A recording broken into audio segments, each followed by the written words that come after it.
Hello, greetings, salutations, and welcome once again to a spooky from the study, where I, Matsu Quinox, tell you a tale to chill your spine, to make your blood run cold, and to terrify you. Tonight's story comes from H.G. Wells about a secret in a house, a dark, terrible location.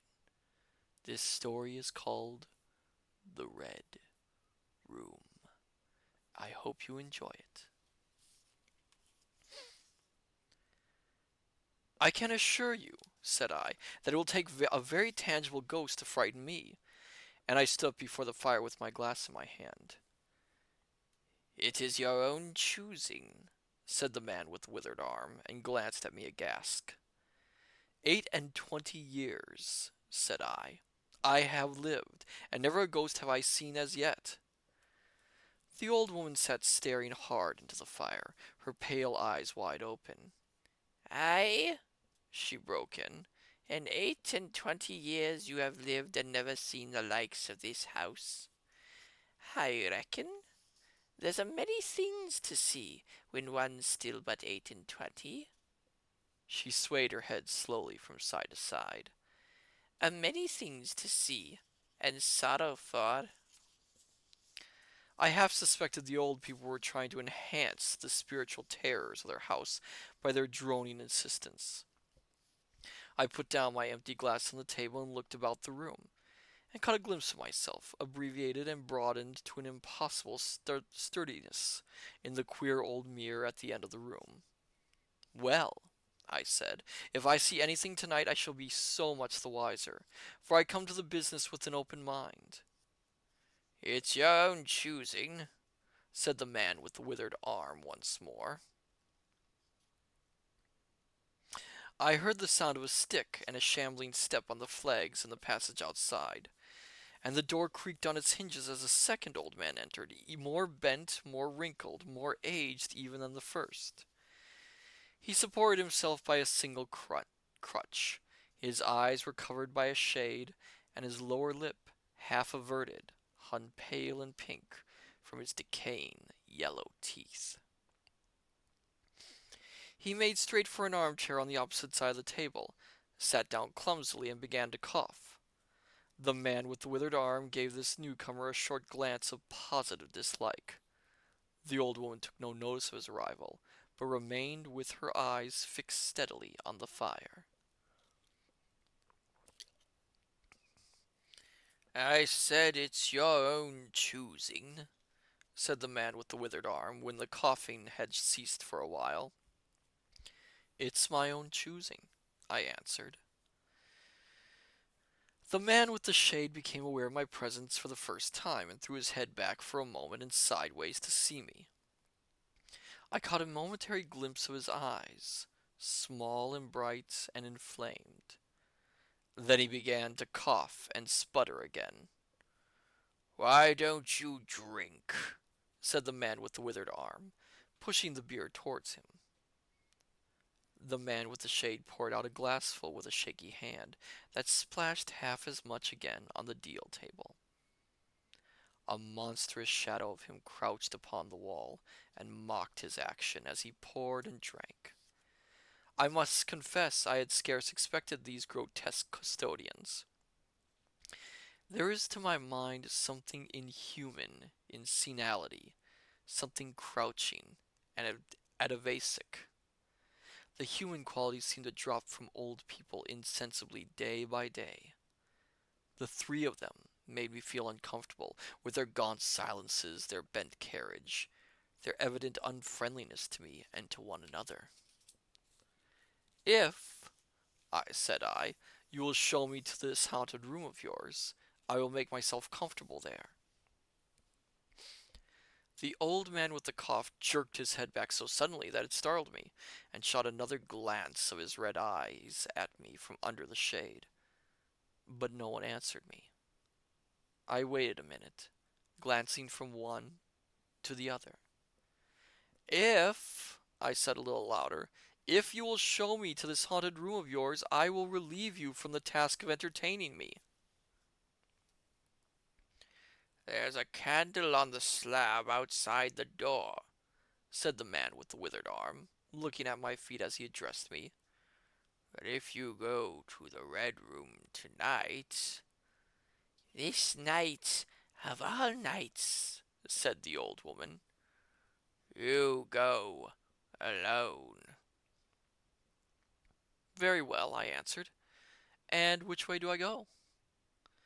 "You go along the passage for a bit," said he, "until you come to a door, and through that is a spiral staircase, and halfway up that is a landing, and another door covered with baize. Go through that, and down the long corridor to the end, and the Red Room is on your left, up the stairs." "Have I got that right?" I said, and repeated his directions. He corrected me in one particular. "And you're really going?" said the man with the shade, looking at me again for the third time, with that queer, unnatural tilting of the face. "This night of all nights," said the old woman. "It is what I came for," I said, and moved toward the door. As I did so, the old man with the shade rose and staggered round the table, so as to be closer to the others and to the fire. At the door I turned and looked at them, and saw they were all close together, dark against the firelight, staring at me over their shoulders, with an intent expression on their ancient faces. "Good night," I said, setting the door open. "It's your own choosing," said the man with the withered arm. I left the door wide open until the candle was well alight, and then I shut them in and walked down the chilly, echoing passage. I must confess that the oddness of these three old pensioners in whose charge her ladyship had left the castle, and the deep-toned old-fashioned furniture of the housekeeper's room in which they foregathered, affected me, in spite of my efforts to keep myself at a matter-of-fact ease.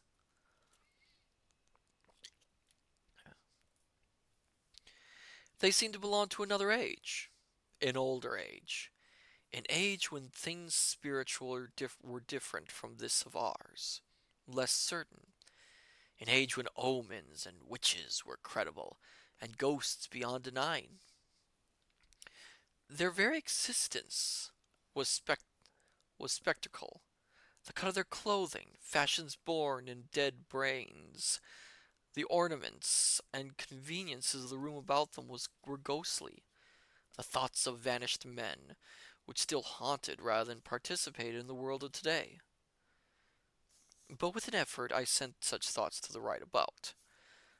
The long, trouty, subterranean passage was chilly and dusty, and my candle flared and made the shadows cower and quiver. The echoes ran up and down the spiral staircase, and a shadow came sweeping up after me, and one fled before me into the darkness overhead. I came to the landing, and stopped there for a moment, listening to a rustling that I fancy I heard. Then, satisfied of the absolute silence, I pushed open the baize-covered door and stood in the corridor.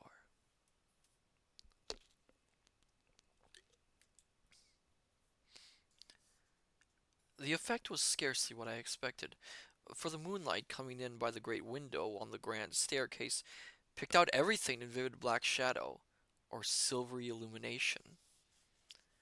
Everything was in its place. The house might have been deserted on the yesterday instead of 18 months ago. There were candles in the sockets of the sconces, and whatever dust had gathered on the carpets or upon the polished flooring was distributed so evenly as to be invisible in the moonlight. I was about to advance and stopped abruptly. A bronze group stood upon the landing, hidden from me by the corner of the wall, but its shadow fell with marvelous distinctness over the white paneling, and gave me the impression of someone crouching to waylay me. I stood rigid, for half a minute perhaps. Then, with my hand in the pocket that held my revolver, I advanced, only to discover a Ganymede and eagle glistening in the moonlight.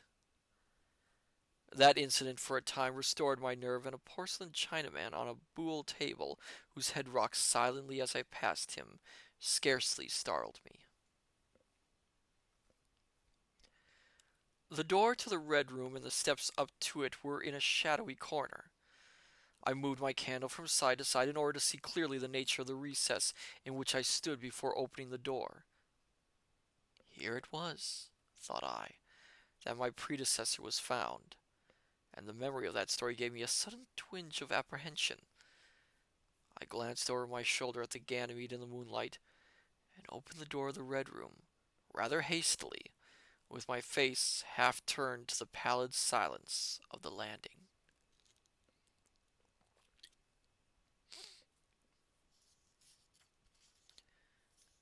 I entered, closed the door behind me at once, turned the key I found in the lock within, and stood with the candle held aloft, surveying the scene of my vigil, the great Red Room of Lorraine Castle, in which the young Duke had died, or rather, in which he had begun his dying, for he had opened the door and fallen headlong down the steps I had just ascended. That had been the end of his vigil, of his gallant attempt to conquer the ghostly tradition of the place. And never, I thought, had apoxopy better served the ends of superstition. And there were other and older stories that clung to the room, back to the half-credible beginning of it all, the tale of a timid wife and the tragic end that came to her husband's jest of frightening her. And looking around that large, somber room, with its shadowy window bays, its recesses and alcoves, one could well understand the legends that had sprouted in its black corners, its germinating darkness. My candle had a little tunnel of light in its vastness that failed to pierce the opposite end of the room, and left an ocean of mystery and suggestion beyond its island of light.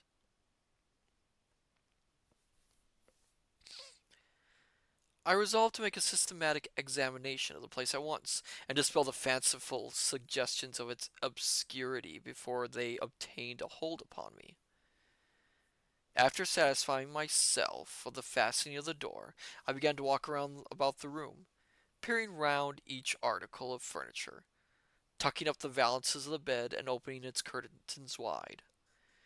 I pulled up the blinds and examined the fastenings of the several windows before closing the shutters, leant forward, and looked up the blackness of the wide chimney, and tapped the dark oak paneling for any secret opening. There were two big mirrors in the room, each with a pair of sconces bearing candles, and at the mantel shelf, too, were more candles in china candlesticks. All these I lit one after the other. The fire was laid in unexpected consideration from the old housekeeper, and I lit it, to keep down any disposition to shiver. And when it was burning well, I stood round with my back to it, and regarded the room again. I had pulled up a chintz-covered armchair and a table to form a kind of barricade before me, and on this lay my revolver ready to hand. My precise examination had done me good, but I still found the remoter darkness of the place, and its perfect stillness, too stimulating for the imagination. The echoing of the stir and crackling of the fire was no sort of comfort to me.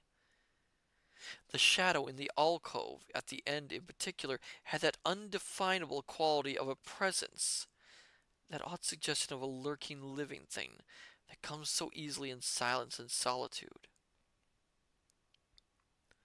At last, to reassure myself, I walked with a candle into it, and satisfied myself that there was nothing tangible there. I stood that candle upon the floor of the alcove, and left it in that position.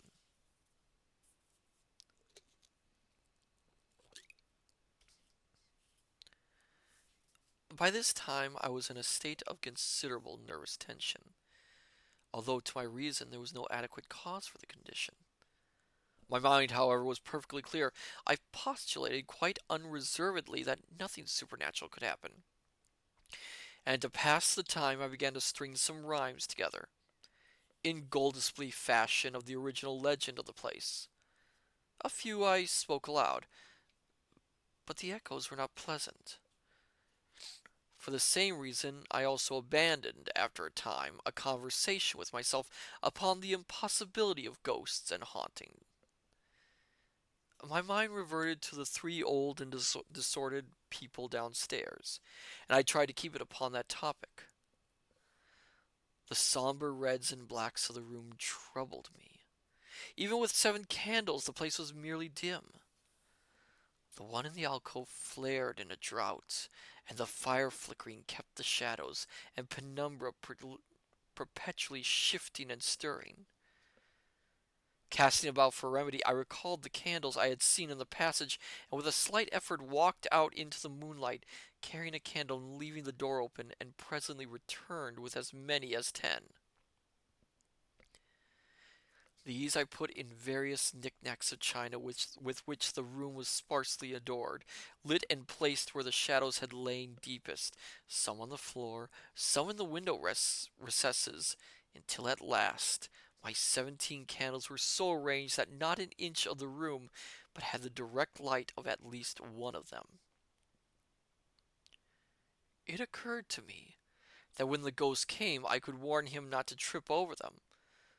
The room was now quite brightly illuminated. There was something very cheery and reassuring in these little streaming flames, and snuffing them gave me an occupation and afforded a helpful sense of the passage of time. Even with that, however, the brooding expectations of the vigil weighed heavily upon me. It was after midnight that the candle in the alcove suddenly went out, and the black shadow sprang back to its place there. I did not see the candle go out. I simply turned and saw that the darkness was there, as one might see and start and see the unexpected presence of a stranger. "By Jove!" said I aloud, "that drought's a strong one." And taking the matches from the table, I walked across the room in a leisurely manner to relight the corner again. My first match would not strike, and as I succeeded with the second, something seemed to blink on the wall before me. I turned my head involuntarily and saw that the 2 candles on the little table by the fireplace were extinguished. I rose at once to my feet. "Odd," I said. "Did I do that myself in a flash of absent-mindedness?"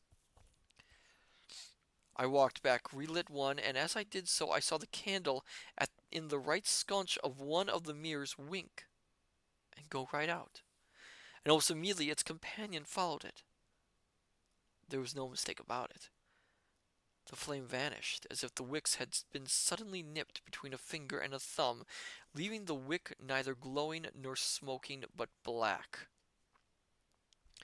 While I stood gaping, the candle at the foot of the bed went out, and the shadow seemed to take another step towards me. "This won't do," said I, and first one and then another candle on the mantel shelf followed. "What's up?" I cried with a queer high note getting into my voice somehow. At that the candle on the wardrobe went out, and the one I had relit in the alcove followed. "Steady on," I said. These candles are wanted," speaking with a half hysterical facetiousness, and scratching away at a match the while for the mantel candlesticks. My hands trembled so much that twice I missed the rough paper of the matchbox. As the mantel emerged from darkness again, 2 candles at the remoter end of the window were eclipsed. But with the same match I also relit the large mirror candles, and those on the floor near the doorway, so that for the moment I seemed to gain on the extinctions.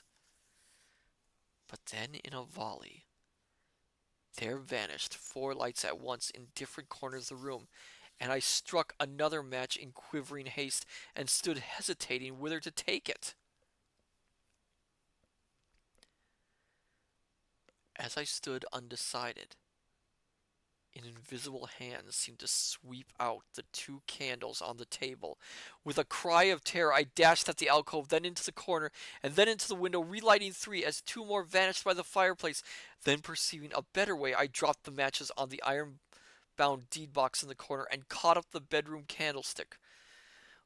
With this, I avoided the delay of striking matches, but for all that, the steady process of extinction went on, and the shadows I feared and fought against returned and crept in upon me.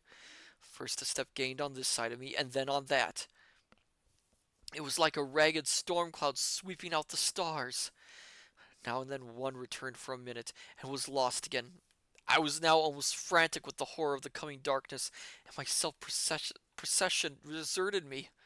I leaped panting and disheveled from candle to candle in a vain struggle against that remorseless advance. I bruised myself on the thigh against the table. I sent a chair headlong. I stumbled and fell and whisked the cloth from the table in my fall. My candle rolled away from me, and I snatched another as I rose. Abruptly, this was blown out as I swung it off the table by the wind of a sudden movement, and immediately the two remaining candles followed. But there was light still in the room. A red light that staved off the shadows from me. The fire! Of course I could still thrust my candle between the bars and relight it. I turned to where the flames were still dancing between the gold glowing coals and splashing red reflections upon the furniture, made 2 steps towards the grate, and incontently the flames dwindled and vanished. The glow vanished, and the reflections rushed together and vanished.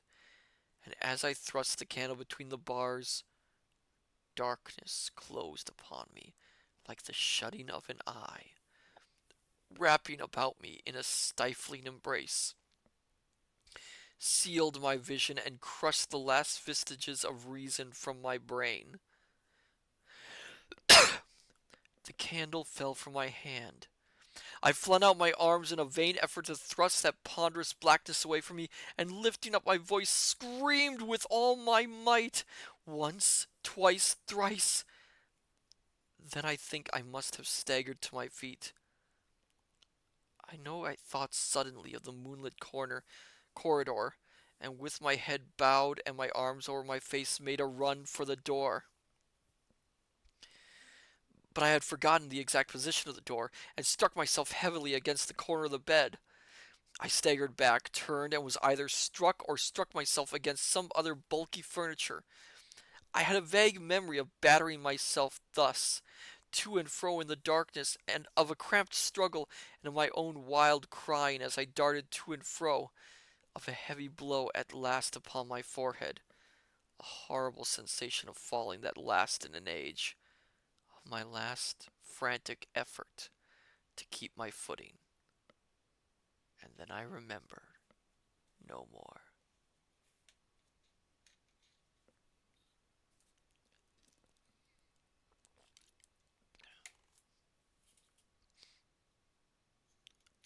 I opened my eyes in the daylight. My head was roughly bandaged, and the man with the withered arm was watching my face. I looked about me, trying to remember what had happened, and for a space I could not recollect. I rolled my eyes into the corner and saw the old woman, no longer abstracted, pouring out some drops of medicine from a little blue vial into a glass. "Where am I?" I asked.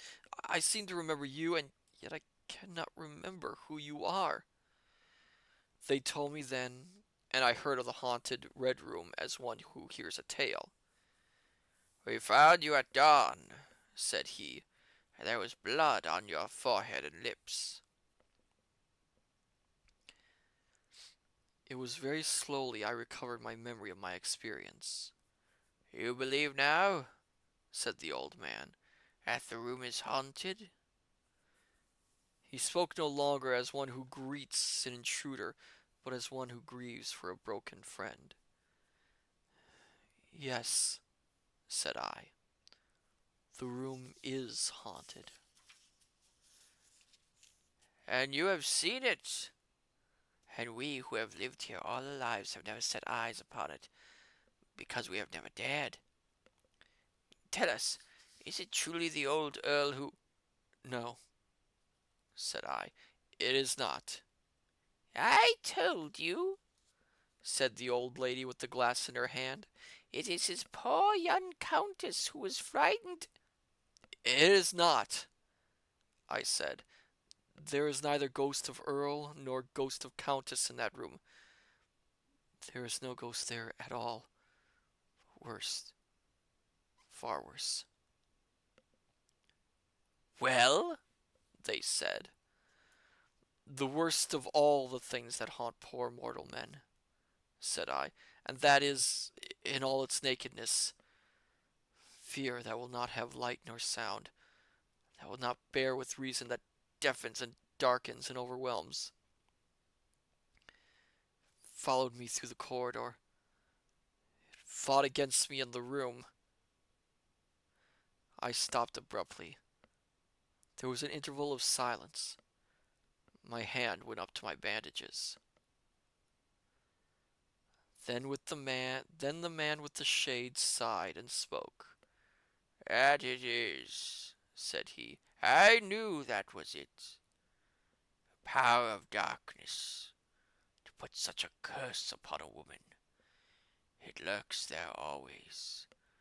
You can feel it even in the daytime, even of a bright summer's day, in the hangings and the curtains, keeping behind you however you face about. In the dusk it creeps along the corridor and follows you, so that you dare not turn. There is fear in that room of hers, black fear, and there will be, so long as this house of sin endures. And that was The Red Room by H.G. Wells. I will see you next time, my dear scholars. Till then, farewell and goodbye.